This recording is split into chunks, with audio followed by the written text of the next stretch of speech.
our agents are in danger. They're very sophisticated and they're getting more and more violent. Is a special pick for me? It's got a tracking device. It does? A lot of young cartel kids are being trained up and they're coming over as unaccompanied minors and they're in our country. I don't want to get out ahead of the president, but he's serious about making sure that the American people come first.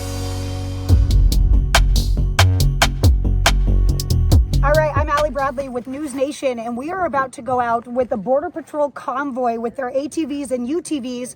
We're linking up with DHS Secretary Kristi Noem. It's her first time to this sector. This is the Tucson sector, specifically Nogales. Not only is it one of the areas that has seen the most fentanyl pouring across the border, but we've also watched smugglers quite literally in action, sending people down in a form of task saturation, where they make Border Patrol basically distracted with an individual, and then they send something else nefarious through one of the holes in the wall. So we're going to see the status of the wall. We're going to see Secretary Noem's reaction to the area, and we're going to see kind of this very, very proactive posture that we've seen under the Trump administration in full force down here in Nogales.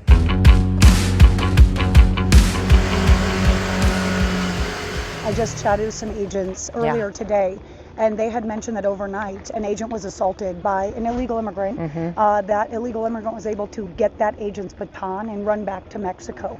Are you guys seeing an uptick in cartel violence? Are they ramping up their efforts against agents, or what are we seeing right now with this new administration and really with the border more secure? You know, what I would say is that they're getting more desperate. They recognize that we're enforcing our federal laws, that we're not letting people just walk across the border anymore. As you can see, we mean business. You know, we are building wall, we are securing our borders, and that we're not going to let this illegal activity continue. So yes, absolutely, our agents are in danger, but they're also happier because they get to do their jobs. They recognize that their jobs matter now, and they're protecting their homeland. So yeah, absolutely, we're taking care of individuals, giving them all the tools and equipment that they need. It's a dangerous job. In these cartels, this is their business model. This is what they've always done. They're not used to facing this kind of opposition on their criminal activity, and that's why they're getting more desperate. Yeah, for the first time, my team and I have body armor, and I've been covering this for 4 years. We never needed it. And now there is a concern. I think, Allie, what people need to remember is just how sophisticated the cartels are. You know, a lot of times when people think about the cartels of the past, they just think of street violence. They're using apps, drones, technology, and partnering with other enemies of the United States to conduct human trafficking, drug smuggling, but also money laundering. So they're very sophisticated and they're getting more and more violent. They're not just attacking an officer with one baton or one gun. Many times it's assault weapons, it's a coordinated attack, and we need to be prepared for all those situations. Now, when it comes to the efforts in the interior, obviously your agency is a part of that as well. It's not just Border Patrol, it's throughout the nation. The Alien Enemies Act, something that the administration is leaning on right now. Can you tell me what groups are being targeted under that act right now, or what we could see potentially under that act? Well, under that act, we're targeting TDA specifically. We want to get, that is an extremely dangerous gang from Venezuela, that we have thousands of them in the United States of America that the Biden administration has allowed to proliferate. So we're targeting them, wanting to return them back to their home country, hopefully to face consequences. That's been the negotiation that the Secretary of State has been working on a lot, is to not only just return people back to their country, but to face consequences there.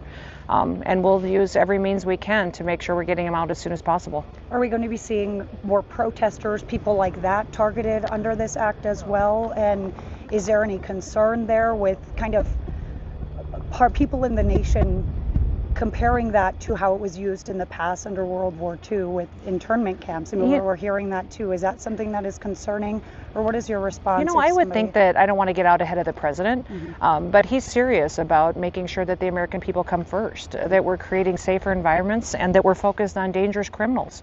We're going after the worst of the worst to get them out of our country. So he's using tools that he has in his toolbox. These are laws that are already in place, and he's enforcing them and using these authorities to go after these folks that have murdered individuals, have raped and trafficked and killed our children. When it comes to housing them, Gitmo, Guantanamo Bay, is that where we can see that happen? And how will we adjust that? Because from what I understand, the prisoners that were there have been returned to America. So how would that be readjusted, or what can we expect with that? You know, they were returned to create some space. We'll continue to move people around, but absolutely we're going to use the asset that is Guantanamo Bay.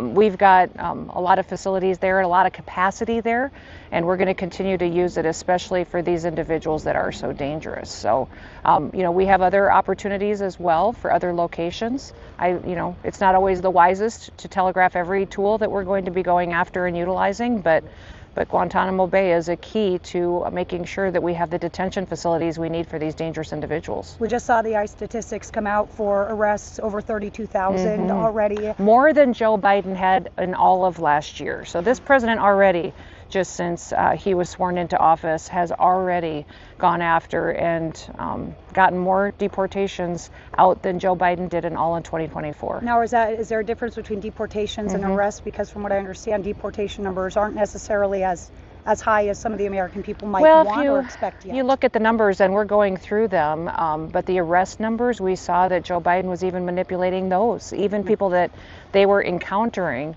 and releasing into the United States, they were calling as arrests. So President Trump has been extremely aggressive in making sure that we're arresting dangerous individuals, getting them out of the country, but also deporting people. And as you can see now from the CBP Home app, that we have many people that are self-deporting, which is fantastic. That's them recognizing that if they leave on their own, they may get the chance to come back to the United States. Now, do you have statistics on that yet?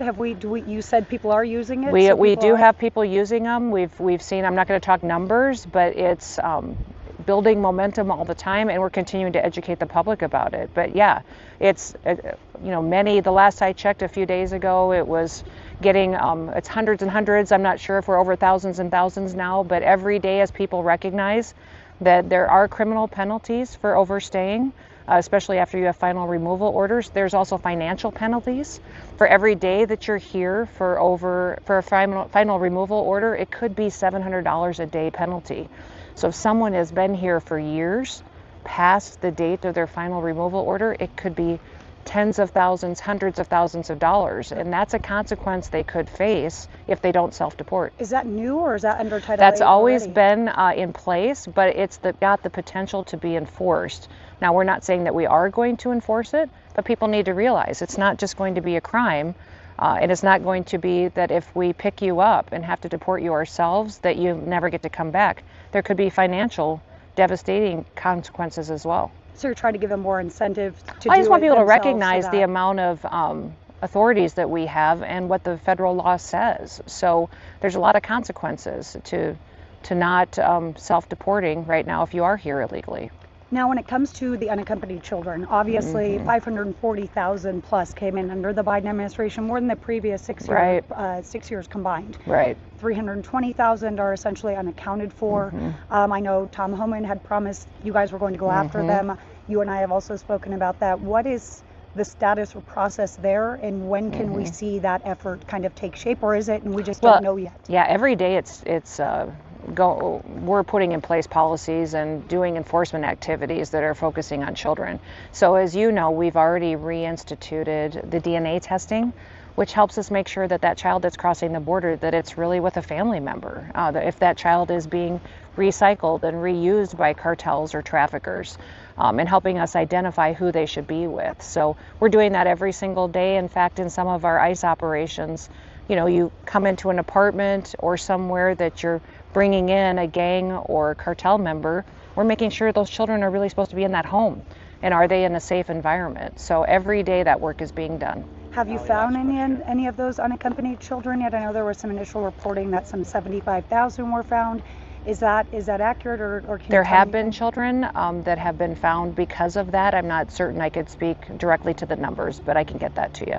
Thank you very much. Yeah. We really appreciate it. Oh, always. absolutely. And you bet. obviously, when it comes to the minors thing, I was talking with Yes. HSI Yep. with them, and they were saying that a lot of young cartel kids are being trained up, and they're coming over as They are. unaccompanied minors, and they're in our country. Well, many of these gang members that we have run into at times, people are shocked by how young they are. They may even be cartel members, but TDA members and MS-13 members that we're meeting that are 12, 13 years old, but they're conducting criminal activities here even though they're children. Yeah. Which also makes them less noticeable many times in communities until those crimes are committed. Yeah, So. Victor Avila was saying that, they're exploiting that system, and it's kind of a green light They to walk are. in because they're unaccompanied, right? That's exactly so right. We'll follow up on that and continue that That'd be great. conversation. Yeah, I'll That'd get be you really some great. numbers. Again, I appreciate you Thank coming you. down Absolutely. to the area where we're seeing Yeah. a lot of activity, and now it's dead. Absolutely. So Yeah, I know. It's back great. to normal. Yes. Right. Well, Thank you, we're Secretary. getting there. But Thank you. to have the amount of traffic slow down 95% over what happened under Joe Biden on a daily basis, and just recently to have the lowest number of encounters in the history of the Border Patrol, that's phenomenal. Just like a week or so ago, we saw less than 200 encounters. 184, Yeah. twice as much. Yep, that's exactly right. Yeah. So in a day, that's remarkable. And now our agents can get back to doing their jobs. And Right. can not, instead of processing and all of that, they can be out there enforcing the law. Yeah, you're putting me out of a job. Yeah, well, there we go. Thank you, Secretary. Yes, I thank you. I Appreciate your it. time You very bet. much.